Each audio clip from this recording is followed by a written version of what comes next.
Tu fréquentes une église et tu demeures toujours dans l'obscurantisme. Ta vie ne change pas. Les difficultés te submergent et tu demeures toujours dans les problèmes. Voici venu l'heure de ta délivrance, de ta bénédiction et le temps de ton salut. Ne cherche plus. Suis désormais en direct des réseaux sociaux Facebook et YouTube tous les lundis, mercredis et samedis à partir de 19h dans l'émission Le temps de ton salut, produite par la MIMISA, la mission internationale pour la révélation du mystère caché pour le salut des âmes, avec l'apôtre Angora Abou Raphaël, docteur en divinité, conseiller spirituel, conférencier, formateur en divinité et fondateur de la MIMISA.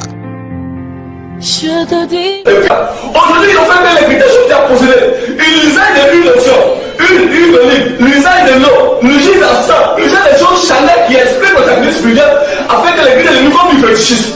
Et c'est grave, c'est malheureux. Et les chrétiens ne font, l'église ne fait que s'enliser. Et c'est les choses chanel abondables que nous assistons. Et le chrétien de nous, malheureux et misérable. C'est pas normal. Plus nous sacrifier avec le père pour la libération de ça. Regardez, quand Moïse a tué l'agneau en Égypte, qu'est-ce qui s'est passé? Les gens d'Égypte, non, ils sont sortis sous la puissance de Dieu. Alors, viens découvrir la révélation du mystère du mariage, de l'huile d'onction, de la dîme, du parler en langue, de la sainte scène, de l'origine de la possession, du baptême, de la foi, du jeûne et bien d'autres thèmes qui vont t'édifier en vue de ton salut. Infoline 57 92 55 02 57 19 48 19 06 47 85 56. Que Dieu te bénisse. Et bien voilà, salut à tous et bienvenue à MIMISA TV dans le cadre de la production de l'émission Le temps de ton salut tous les lundis, mercredis et samedis entre 19h et 20h, votre émission religieuse de prière et d'évangélisation par excellence en ligne. L'équipe de production se compose bien sûr de Palais Lionel à la réalisation, je suis Julien Francky à la présentation. Le thème d'aujourd'hui c'est bien sûr le mystère de la dîme, le mystère de la dîme. C'est quoi la dîme? A-t-elle une importance dans l'église? Bien avant de décortiquer cela, on va permettre au pasteur Jean-Louis Samuel de nous donner quelque chose. Et puis moi, je se retrouver sur ce plateau pour décortiquer le texte.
On va dire merci à l'éminent pasteur Jean-Louis Samuel pour ce freestyle. Vous chantez quoi dans cette chanson-là? Bon, ce que je chante, c'est vraiment cette vision-là que Dieu nous a fait grâce et il a confié ce bon cantique-là à l'apôtre Abou Raphaël. Et ce cantique nous dit que Christ est la fin de la loi. Et lui, dans tous les détails qu'il envoie, ça m'a amené toute la mission à composer ce chant-là avec lui. Que si l'évangile, qui est le sacrifice de Jésus, s'il n'est pas prêché à l'église, que c'est autre chose qui est prêché, ceux qui écoutent sont morts. Parce que la loi de Moïse ne tient plus. On l'a remplacée, la loi. Jésus a anéanti cette loi-là à la croix. Il a anéanti le péché, il a anéanti la chair. Et puis il a anéanti la mort. Donc, ça me dit qu'il faut qu'à chaque fois ce soit ça qui soit répété. Pour que ceux qui entendront le message que va lancer l'apôtre fassent un impact sur leur vie, qu'ils soient guéris, qu'ils soient, je veux dire, que leur âme reçoive la paix. Parce que c'est pour ça que Jésus est venu. Il est venu pour rendre un témoignage à la vérité. Et donc vraiment, dans la mouvance, nous allons écouter le thème d'aujourd'hui, qui est un thème très fort. Donc je vous laisse la parole, Merci beaucoup. Vous suivez votre émission, le temps de ton salut. Alors nous allons tout de suite décortiquer le thème, tout en rappelant que juste à côté de moi, nous avons l'apôtre Ango Abou Raphaël. Oui. Bonsoir apôtre. Vous allez bien. Et puis, je vous ai déjà présenté l'éminent pasteur Zoui Samuel. Amen. Alors, apôtre, le thème d'aujourd'hui, c'est le mystère. Verset 4 à 12 que le pasteur va dire. Amen. Oui. Le verset 4 dit: Vous n'agirez pas ainsi à l'égard de l'Éternel, votre Dieu, mais vous le chercherez à sa demeure et vous irez au lieu que l'Éternel, votre Dieu, choisira parmi toutes vos tribus pour y placer son nom. Oui. Le lieu que Dieu va choisir pour placer son nom. Si c'est une montagne, si c'est à Jérusalem, alors allons-y. C'est là que vous présenterez vos holocaustes, vos sacrifices, Oui. vos dîmes, Oui. vos prémices, Oui. vos offrandes, Oui. en accomplissement d'un vœu, Oui. vos offrandes volontaires et les premiers-nés de votre gros et de votre menu bétail. Au 7. C'est là que vous mangerez devant l'Éternel votre Dieu. On dit vous mangerez. On n'a pas dit c'est un pasteur va manger. On n'a pas dit un pasteur va manger. Hein. On dit vous et vos familles là, vous allez manger devant l'Éternel. Hein? Et que vous et vos familles, Oui. vous ferez servir Oui. à votre joie tous les biens par lesquels l'Éternel votre Dieu vous aura béni. Voilà, vous êtes bénis, on vous a délivré, donc vous allez vous réjouir devant le Seigneur. Oui. Vous n'agirez donc pas comme nous le faisons maintenant ici, Oui. où chacun fait ce qui lui semble bon. Oui. Parce que vous n'êtes point encore arrivé dans le lieu de repos et dans l'héritage que l'Éternel, votre Dieu, vous donne. Oui. Au verset 10. Oui, allons-y. Mais vous passerez le Jourdain et vous habiterez dans le pays dont l'Éternel, votre Dieu, vous mettra en possession et vous donnera du repos après vous avoir délivré. Donc on dit que c'est vous qui allez manger, ce n'est pas alors Les conducteurs. les conducteurs qui doivent manger. Mais quand on prend le livre de Lévitique 14, Lévitique 14, Lévitique 14, oui. Deutéronome 14, je crois, Deutéronome 14, 22. Deutéronome 14, 22. Deutéronome 14, Oui. à partir du verset 22. Oui.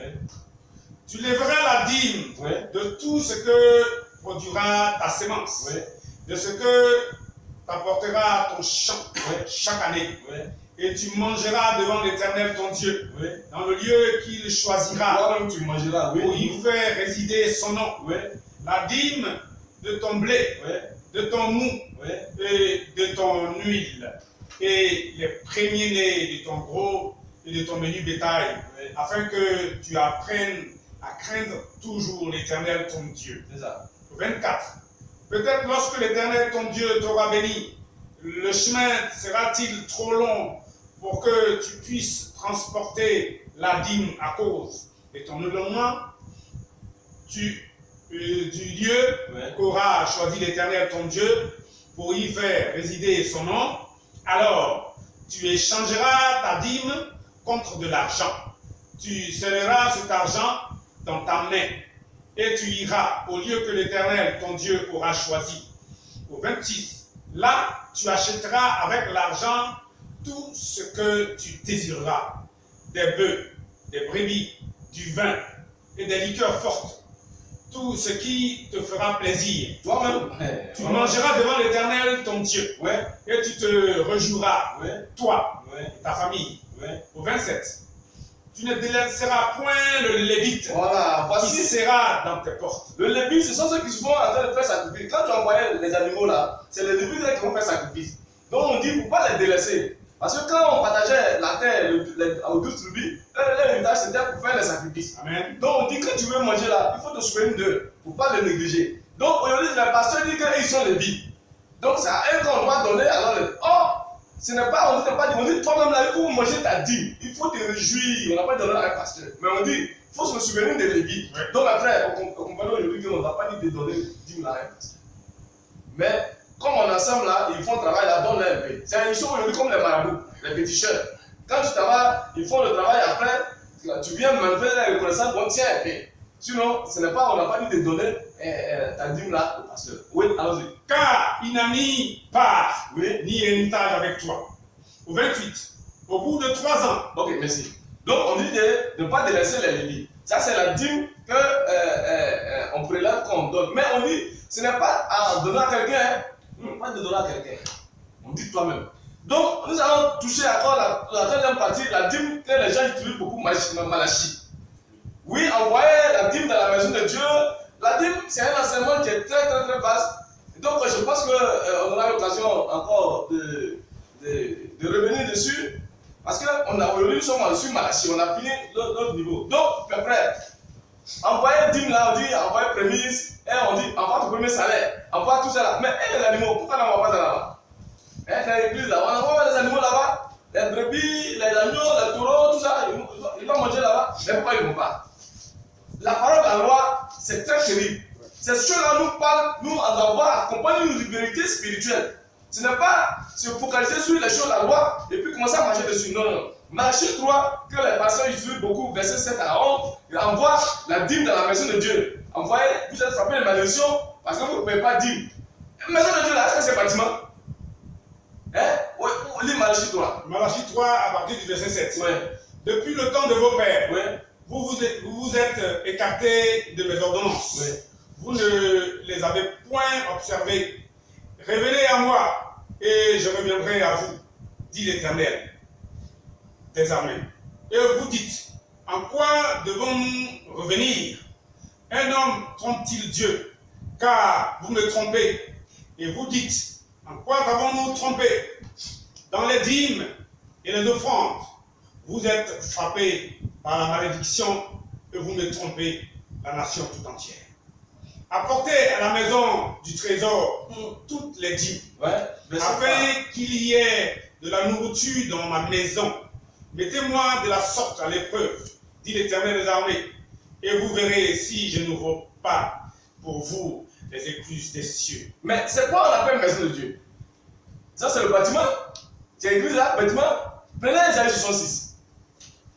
Maison de Dieu, ce n'est pas un bâtiment.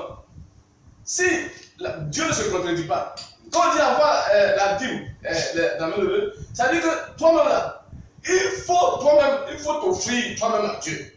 Je veux voir en toi mes caractères. Amen. Je veux voir en toi mes richesses. Oui. Je veux avoir dans ta pensée la vie, même la nouvelle vie. Mon esprit. Mon esprit. Oui. Et ses caractères en vous. C'est ce qu'on appelle dire les prémices. Les premiers éléments que je vous ai rachetés là, c'est ça que je veux voir en vous. Les caractères de l'esprit, la joie, la paix, l'amour, la bonté, tout ça, c'est ce que je veux voir en vous. C'est ça qu'ils ont dit. Tu t'es dimé, le fruit, le prémisse. C'est pas bâtiment. Est-ce que tu as vu bâtiment? Regardez Isaïe 66. Isaïe 66 à partir du verset 1 dit. Oui. Ainsi parle l'Éternel. Oui.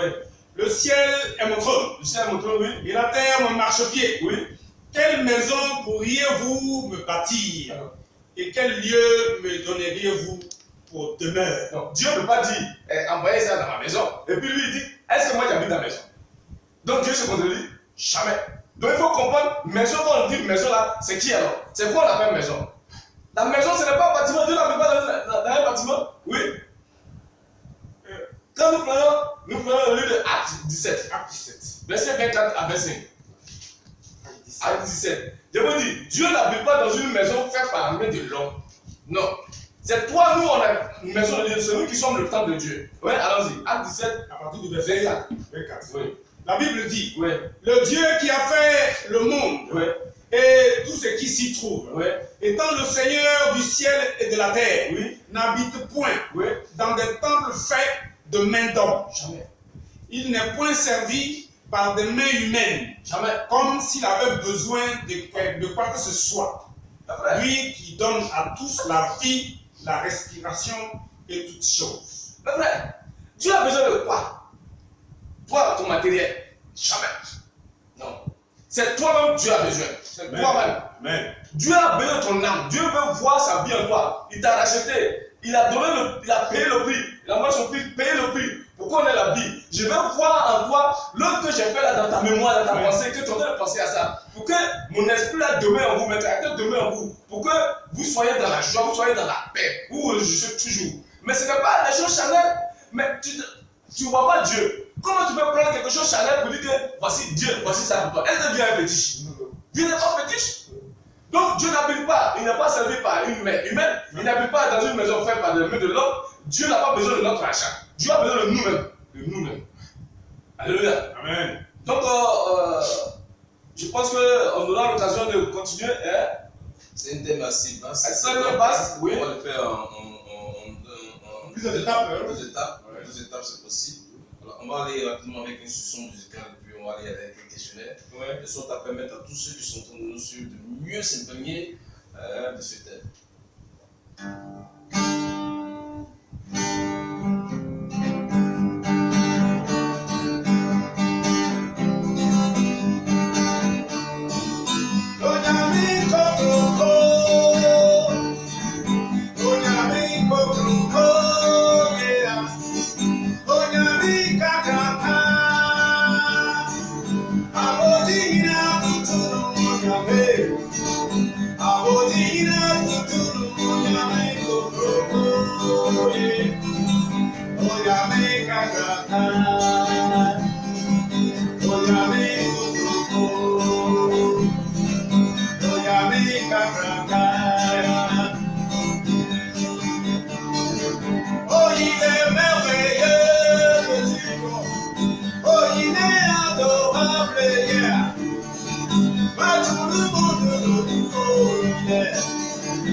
Merci à l'éminent pasteur Jean-Louis Samuel.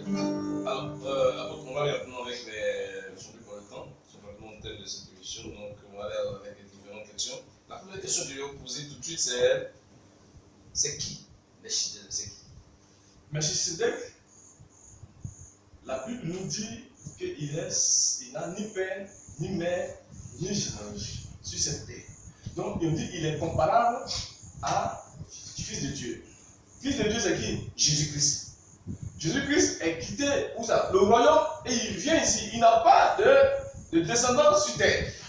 Donc Melchisedec est symbole de Jésus-Christ qui est venu pour nous racheter. Melchisedec, ce n'est pas l'homme, c'est esprit. Il est esprit. On dit qu'il n'a ni père, ni mère, ni génération, ni généalogie. Il est comparable au Fils de Dieu. Donc Jésus-Christ aussi, son papa n'est pas ici, sa maman n'est pas ici. Il dit, je suis né dans le monde pour rendre témoignage à la vérité. Donc il est comparable à Jésus-Christ qui est venu se sacrifier pour que nous on ait la vie. C'est pourquoi on dit qu'il est venu avec le Père et le Père. Donc Jésus aussi à la table avec ses disciples, il a envoyé le Père et le Père. Oui, c'est la même personne. C'est la même personne. D'accord. Après, il y a une nuance véritable entre ce que nous vivons à l'église et puis ce que vous êtes en train de nous dire maintenant. Est-ce que vous nous expliquez un peu de façon claire? On ne paie pas la dîme aujourd'hui à l'église, dans toutes les églises, même dans les sectes, les gars paient la dîme. Oui. Alors, il y a des personnes certainement qui sont en train de regarder. Est-ce que vous pouvez nous donner en deux mots, un éclaircissement à ce sujet-là? Oui, vraiment, comme je le dis, dans les prochaines émissions sur la continuité de la dîme, nous verrons, mais avant les prochaines émissions, je vais vous répondre. Vous savez, la Bible dit que mon peuple périt manque de connaissances. La Bible ne fait comme je le dis, la Bible est un livre de témoignage. il n'est pas question de copier la Bible. Un fait s'est passé. On a encore quelqu'un pour venir témoigner. Ce n'est pas pour aller faire la chose encore. On a vu les juridictions internationales, comme on dit déjà, il y a eu des situations. On dit ils sont allés au Bordeaux, on envoie les gens pour aller témoigner. Ce n'est pas pour aller faire la guerre encore ou bien quelque chose pendant là-bas. C'est que tu as vécu là, on vient pour témoigner. Donc pourquoi alors chercher à copier ce que les gens font? On ne doit pas faire ça. C'est l'ignorance, le manque de connaissances qui fait qu'aujourd'hui, les gens, et puis bon, souvent aussi, c'est à cause de leur vote. Pour un gain sordide, pour l'égoïsme, pour la méchanceté, quand ils poussent les gens, puisque j'ai eu la cause avec des pasteurs qui me disent que mais si les gens ne peuvent pas dire, le pasteur va dire de quoi? Mais j'ai eu la aux yeux. C'est malheureux.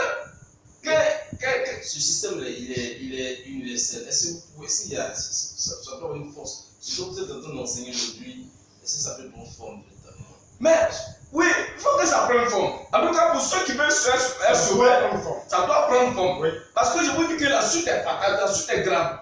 Quand on aura l'occasion de voir, tous ceux qui s'attachent aux œuvres de la loi sont sous la malédiction. Oui. Tu ne peux pas être béni. Parce que, moi, je vous pose la question, c'est quelle bénédiction alors les gens cherchent? Bénédiction matérielle? Non. Si c'est bénédiction matérielle, je dirais que les chrétiens sont les plus malheureux. Parce que quand je vois les multimilliardaires, il n'y a pas un chrétien dedans. Oui. Donc si c'est ça qui est une source de bénédiction, un chrétien ni un pasteur, vous n'êtes pas béni de cette manière, c'est que alors c'est grave. Donc c'est de quelle bénédiction alors il s'agit? Quand on dit, il faut donner la vie, Dieu va te bénir, c'est quelle bénédiction il s'agit? Mon frère, on parle de salut de là. Oui. Ce n'est pas salut de. C'est un gain sur le matériel, non. Ou bien un problème existentiel. Ce n'est pas de ça qu'il s'agit. Il s'agit de problème de là. C'est pourquoi Jésus a censuré les gens. La Bible dit quoi? Que tous ceux qui s'attachent aux œuvres de la loi sont sous la malédiction. Parce que malédiction dit qu'on n'observe pas toute la loi pour la mettre en pratique. Si tu envoies les gens à payer 10 et que tu n'envoies pas les taureaux, tu n'envoies pas les gros menus bétail là-bas, tu n'as pas obéi à toute la loi. Donc tu deviens coupable. Ça devient une malédiction pour toi. Donc du coup, tout le monde est frappé. Tous ceux qui prennent une partie de la loi. Donc tous les pasteurs sont sous la malédiction. Ils sont sous la malédiction. Et les brebis sont sous la malédiction. Ceux qui payent la dîme. Ceux qui poussent. Et ceux qui reçoivent la dîme. Ceux qui reçoivent la dîme, ils sont maudits. Ils sont aussi maudits. Parce que peut-être qu'on aura l'occasion de prendre ce verset pour. Ou bien c'est. Non, on va aller rapidement. Ok. On va aller avec une autre question. Oui. C'est quoi l'ancienne alliance et puis la nouvelle alliance? Vous devez souligner. Oui. C'est quoi? L'ancienne alliance, on dit quoi? On a remis les tableaux de témoignage à Moïse. L'ancienne alliance nous exprime le sacrifice spirituel, mais de manière charnelle. Oui. Donc, du coup, je dis que tu dois être immolé, on a semé comme un agneau. Oui. Donc, on tue l'agneau, c'est un symbole de Jésus-Christ qui doit être immolé. Donc, on prend les éléments physiques pour nous amener à comprendre une réalité spirituelle. Donc, c'est que les éléments qu'on prend, les choses charnelles là, on appelle ça la loi. C'est un ensemble de préceptes qu'on donne aux gens pour les amener à comprendre une vérité spirituelle. Donc la Bible dit que dans le livre de Galates que la loi était comme un pédagogue qui nous a conduit à Christ. Si la loi est comme un pédagogue qui nous a conduit à Christ et que Christ est arrivé, on fait quoi avec la loi? Donc dans le livre de Romains, le chapitre 10, à partir du verset 4, on nous amène à dire que Christ est alors la fin de la loi. Donc c'est que c'est la fin de la loi. Et donc la loi parle de lui quand Moïse a rendu témoignage de moi. L'agneau que Moïse a tué, c'est de moi qu'il s'agit. Pourquoi alors parler de la loi? Donc si je suis arrivé, donc du coup la loi est terminée. C'est pourquoi nous avons parlé d'Abraham et ses deux femmes, l'ancienne alliance et la nouvelle alliance. Et ces choses sont allégories. On a pour nous parler de l'ancienne alliance et de la nouvelle alliance. On dit Abraham et ses deux femmes et les deux enfants. Donc la loi, comme je l'ai si bien souligné, c'est l'explication du sacrifice spirituel de manière charnelle. Après que Christ n'arrive. C'est pourquoi il y a que Dieu nous a parlé de plusieurs manières par le prophète, les deux nous a parlé par le Fils. Donc les actions du prophète là, les actions charnelles là sont terminées. Donc on lit Romains 10, 4, Romains 10, 4. Nous prenons la parole. Oui. Romains 10, 4 dit, oui. Car Christ est la fin de la loi pour la justification de tous ceux qui croient. Donc maintenant c'est la foi. Or la loi dit il faut faire comme ça pour être sauvé. Maintenant la loi dit, la foi dit qu'il faut croire au sacrifice de description. Donc on dit qu'on a donné la loi à Moïse et la vérité, et la grâce à Jésus-Christ. Donc c'est Jésus-Christ qu'on doit voir, non pas retourner encore dans les actions de Moïse. C'est pourquoi quand nous prenons le livre de 2 Corinthiens, le chapitre 3, verset 7, que nous ne faisons pas comme Moïse. On ne fait plus comme les actions de Moïse encore. Voilà. D'accord. L'apôtre Angola Raphaël, je rappelle que vous êtes docteur en divinité. Alors, il y a une autre question, la toute dernière, parce que nous ne sommes plus par le temps. La toute dernière question que je vais vous poser, il y a il y a un verset de la Bible qui traite un peu de la dîme, et donc je cite, mettez-moi de la sorte à l'épreuve, et vous verrez si je ne vais pas descendre le ciel sur vous. Il s'agit ici de la dîme. Comment vous expliquer ce côté-là? Très souvent, c'est ce que les gars utilisent à l'église, permettre aux gens de payer la dîme. Alors, vous dites quoi? Malachie dit, le livre de Malachie, qui a prophétisé, qui a parlé, qu'envoyer les trésors, la dîme dans ma maison. Mes frères, Dieu dit dans Ésaïe 60 qu'il n'habite pas dans une maison faite par la main de l'homme. Il n'est pas servi par une main humaine. Donc, en ce moment-là, c'est dans quelle maison tu vas envoyer le bâtiment? La dîme là. Donc, nous devons savoir que Dieu n'habite pas dans un bâtiment, mais il habite en nous. Quand nous prenons le livre de 1 Corinthiens, le chapitre 6, verset 19, il a été de nous révéler la vraie maison de Dieu. Donc, quand on dit mettez Dieu à l'épreuve, ça veut dire qu'il faut te dîmer. Dieu veut voir en toi ses caractères. Dieu veut voir dans sa maison. La maison de Dieu, c'est nous qui sommes la maison de Dieu. Donc, Dieu veut voir dans ton âme, dans ta mémoire, ces jeux sacrificiels. Vas-y. 1 Corinthiens 6, 19, 20. C'est pas quand on dit envoyer dans la maison de Dieu, mes frères, aujourd'hui on ne comprend pas le langage de Dieu. Quand Dieu dit l'eau, est-ce que c'est l'eau physique qui s'agit? Non, mais l'eau physique agit. Quand Dieu dit pain, est-ce que le pain physique n'agit pas? Mais est-ce que le pain physique il parle? Non, il ne parle pas de ça. Donc il faut que nous ayons la révélation, la compréhension spirituelle pour qu'on puisse vraiment adorer Dieu. Sinon, on fera ce qu'on veut. Oui, allons-y. Ne savez-vous pas que votre corps est le temple du Saint-Esprit qui est en vous? Votre quoi? Votre corps. Non, on dit bâtiment bien votre corps. Notre corps est le temple du Saint-Esprit. Bon, maintenant, si, oui. Que vous avez reçu de Dieu. Oui. Et que vous ne vous appartenez point à vous-même. Oui. Car vous avez été racheté à un grand prix. Oui. Glorifiez donc Dieu dans votre corps et dans votre esprit qui lui appartiennent à Dieu. Voici ça, c'est ça qu'on appelle dîme. Ton esprit et ton corps appartiennent. Donc tu dis, il faut glorifier Dieu, il faut t'offrir. Donc c'est le corps qui a le temple. Qui a le temple. Donc Dieu veut voir dans toi, il t'a racheté, non? C'est ce qu'il a dit à Abraham. Abraham il t'a racheté, Abraham dit, bon, voici ma vie. Donc comme il t'a racheté, on dit, il faut glorifier Dieu dans le corps et dans l'esprit qui lui appartient maintenant à Dieu. Avant ça appartenait au diable, maintenant il t'a racheté là, ça appartient à Dieu. Donc c'est ce que Dieu veut voir en toi. Le fruit du travail qu'il a fait, le sacrifice là, il veut voir le fruit en toi. Donc ça, tu ne t'appartiens pas à toi-même. C'est ce qu'il veut voir. Il dit il faut te dîmer. C'est pourquoi le livre de Romains, il dit offrez-vous à Dieu comme un sacrifice saint, agréable, cela ne vaut pas un culte raisonnable. D'accord. Nous allons dépasser largement le temps. On va vous permettre tout de suite de dire la prière et puis on va passer à la conclusion du temps d'écouter cette émission. Père, nous voulons te dire merci pour ta grâce. Merci pour la révélation de l'écriture que tu nous donnes pour que tes enfants parviennent au salut. Éternel, tu nous as mis à part pour révéler ce mystère caché, pour que tes enfants puissent être sauvés. Parce que tu nous as sauvés. Mais l'évangile demeure voilé à cause, Seigneur, des faux bergers qui, pour un gain sordide, commencent alors à vendre comme des mercenaires les brebis.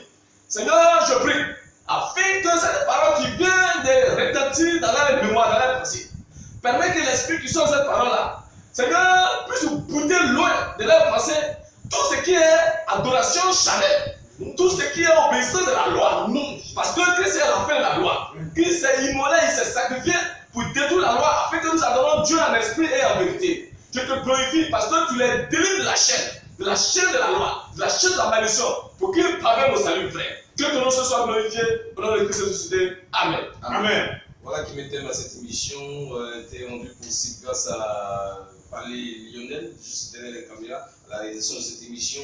Il s'agit aujourd'hui, bien sûr, comme thème, du mystère de la dîme. J'étais bien sûr accompagné de l'apôtre Angola Raphaël comme prédicateur principal, et puis juste à côté l'éminent pasteur Zoré Samuel.